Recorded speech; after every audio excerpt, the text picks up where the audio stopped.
Staying with India, there's a change of guard in the national capital. Arvind Kejriwal has resigned as Delhi Chief Minister. He's also handpicked his successor, a trusted aide, Atishi. Now, this caps months of political drama. We had charges of corruption, the first ever arrest of a sitting chief minister, a dramatic bail application, and now this, a sudden resignation by Arvind Kejriwal. He's proven to be an astute tactician in the past. The question is, will he succeed again, or has he misread the public sentiment? Let's look at the timeline first. Arvind Kejriwal was arrested by the Enforcement Directorate, or ED, in the month of March. He was accused in the alleged liquor scam. You see, the Delhi government had allowed private players to sell liquor. All they needed was a license. Now, the ED says that this license was sold for commissions, that Kejriwal and his team took bribes for licenses. First, the Deputy Chief Minister of Delhi was arrested. Then in the month of March, Kejriwal himself was taken in.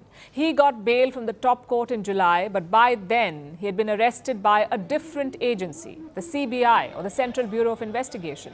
That bail plea was heard by the Supreme Court last week, and Kejriwal was granted bail. He could technically stay on as Chief Minister, but he could not visit the CM's office. That was the top court's condition. So what did Kejriwal do? He threw a googly. He announced that he would resign as Chief Minister and that he would return only after he got an honesty certificate. From whom? The people of Delhi. आप अगर मेरे को फिर आपका एक-एक vote मेरी ईमानदारी का सर्टिफिकेट होगा। अगर आप मेरे को वोट देके जिताओगे और अगर आप कहोगे कि केजरीवाल ईमानदार है, तो चुनाव के बाद उसके बाद जाके मैं सीएम की कुर्सी पे बैठूंगा, तब तक मैं सीएम की कुर्सी पे नहीं बैठूंगा। Both Kejriwal and Atishi met Delhi's Lieutenant Governor today. Atishi staked claim to become Chief Minister. She's expected to be sworn in within 2 or 3 days. But the reactions were muted. She said Kejriwal would always be Delhi's Chief Minister. जितना सुख आज मेरे मन में है, आज उससे बहुत ज़्यादा दुख भी मेरे मन में है। दुख इसलिए कि दिल्ली के लोकप्रिय मुख्यमंत्री मेरे बड़े भाई अरविंद केजरीवाल जी आज इस्तीफा दे रहे हैं। मैं आज ये ज़रूर कहना चाहती हूँ आम आदमी पार्टी के सभी विधायकों की तरफ से, दिल्ली की 2 करोड़ जनता की तरफ से, कि दिल्ली का एक ही मुख्यमंत्री है और उस मुख्यमंत्री का नाम अरविंद केजरीवाल है। So why Atishi? Well, loyalty is her biggest plus point. Atishi joined the Delhi cabinet in March 2023. That's after Deputy Chief Minister Manish Sisodia was arrested. She held the Education, Finance and Public Works ministries, all key for Kejriwal's party, the Aam Aadmi Party, or AAP as they're called. She also became the loudest critic of the liquor case probe. Whether it was at press conferences or street protests or social media messages, Atishi was at the forefront of the Aam Aadmi Party campaign, which is why Arvind Kejriwal has now picked her. At 43 years of age, she will be the youngest chief minister in India, also the second woman chief minister in the country. But I doubt the symbolism will sell. After all, she herself says that Kejriwal is the real CM. The opposition BJP is also calling her a puppet. But what happens next?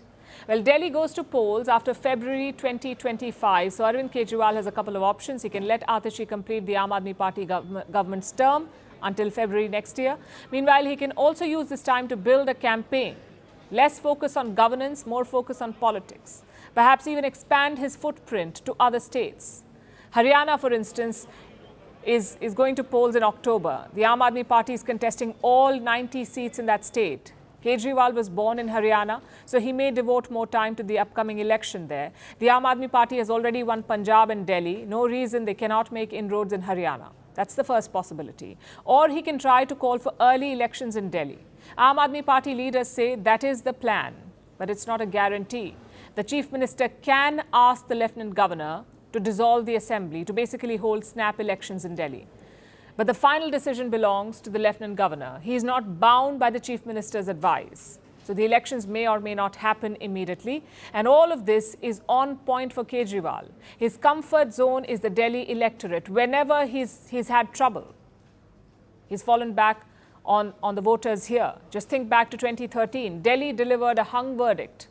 Arvind Kejriwal formed a government with support from the Congress party. But in 2014, he resigned. He said the coalition was hampering his work.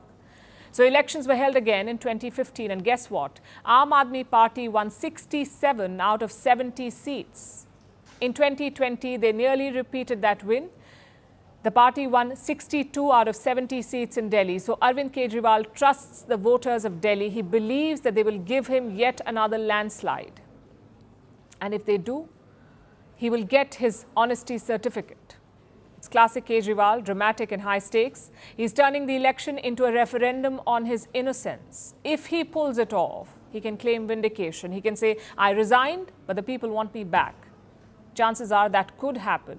The Delhi BJP does not have a prominent leader at the moment. They frankly don't look ready for a campaign. Meanwhile, the Aam Aadmi Party cadre is all fired up. So Kejriwal's bet may pay off in the end.